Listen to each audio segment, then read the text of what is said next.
ಹೊಸ ವರ್ಷದ ಸಂಭ್ರಮ ಎಲ್ಲೆಲ್ಲೂ ಮನೆ ಮಾಡಿತು. ನಿನ್ನೆ ರಾತ್ರಿ ಇದೇ ಸಂಭ್ರಮದಲ್ಲಿ ಜನತೆ ಫುಲ್ ಎಂಜಾಯ್ ಮಾಡಿದಂತಹ ದೃಶ್ಯ ಸರ್ವೇ ಸಾಮಾನ್ಯವಾಗಿ ಕಂಡು ಬಂತು.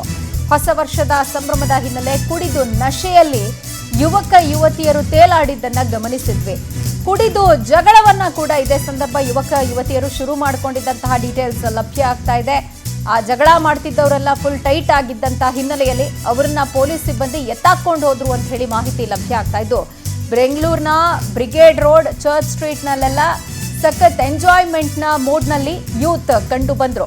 ಹಾಗೆ ಕೋರಮಂಗಲ ಇಂದಿರಾನಗರದಲ್ಲಿ ಕೂಡ ಜನತೆ ಹೊಸ ವರ್ಷವನ್ನ ಬರಮಾಡಿಕೊಳ್ಳುವ ಸಂದರ್ಭ ಮಸ್ತ್ ಡಾನ್ಸ್ ಮಾಡಿದ್ರು. ಅಂಡ್ ಕೆಲವರು ಈ ಸಂದರ್ಭ ಕಿರಿಕ್ಗಳನ್ನು ಮಾಡ್ಕೊಂಡ್ರು. ನೋಡಿ, ಪೊಲೀಸರು ಅವರನ್ನ ಲಿಟ್ರಲಿ ಎತ್ಕೊಂಡು ಬರ್ತಾ ಇದ್ದಾರೆ. ಅಷ್ಟು ಮಟ್ಟಿಗೆ ಇವರ ಪುಂಡಾಟ ಆಟಾಟೋಪಗಳೆಲ್ಲ ನಡೀತಾ ಇತ್ತು. ಪೊಲೀಸ್ ಕಮಿಷನರ್ ಎದುರುಗಡೆ ಇದ್ದಾರೆ. ಅವ್ರ ಮುಂದೆ ಇಂಥ ದಾಷ್ಟ್ಯತನ ಪ್ರದರ್ಶನ ಮಾಡ್ತಿದ್ದೀವಿ ಅನ್ನುವ ಅರಿವು ಕೂಡ ಖುದ್ದು ಅವ್ರಿಗೆ ಇರೋದಿಲ್ಲ. ಬಿಕಾಸ್ ಯಾಕೆ ಅಂದರೆ ಒಳಗೆ ಹೋಗಿರೋ ತೀರ್ಥ ಅಷ್ಟು ಸ್ಟ್ರಾಂಗು. ಆ ಪರಮಾತ್ಮ ಆಡಿಸ್ತಾ ಇರ್ತಾನೆ, ಇವ್ರು ಆಡ್ತಾ ಇರ್ತಾರೆ. ಬಟ್ ಆ ಪರಮಾತ್ಮನ ನಶೆ ಇಳಿದೋದ್ಮೇಲೆ ಇದೆಯಲ್ಲ, ಆಫ್ಟರ್ ಎಫೆಕ್ಟ್ಗಳನ್ನು ಅನುಭವಿಸೋದು ಜೀವನ ಪೂರ್ತಿ ನೆನ್ಪಿಟ್ಕೋಬೇಕಂತ ಪಾಠ ಕಲಿಸ್ತಾರೆ.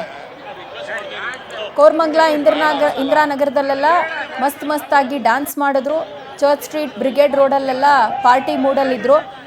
ಪಾರ್ಟಿ ಮಾಡಿಕೊಂಡು ಎಂಜಾಯ್ ಮಾಡಿಕೊಂಡು ಕುಡ್ದೋ ತಿಂದೋ ಕುಣಿದೋ ಮನೆಗೆ ಹೋಗಿ ಅಂದರೆ ಕಿರಿಕ್ಗಳನ್ನು ಮಾಡ್ಕೊಂಡಿದ್ದಾರೆ ಕೆಲವರು. ಆ ರೀತಿ ಜಗಳವನ್ನು ಮಾಡಿಕೊಂಡ ಯುವಕ ಯುವತಿಯರನ್ನು ಪೊಲೀಸರು ಎತ್ತಾಕೊಂಡು ಹೋಗಿದ್ದಾರೆ ಅನ್ನುವ ಡೀಟೇಲ್ಸು.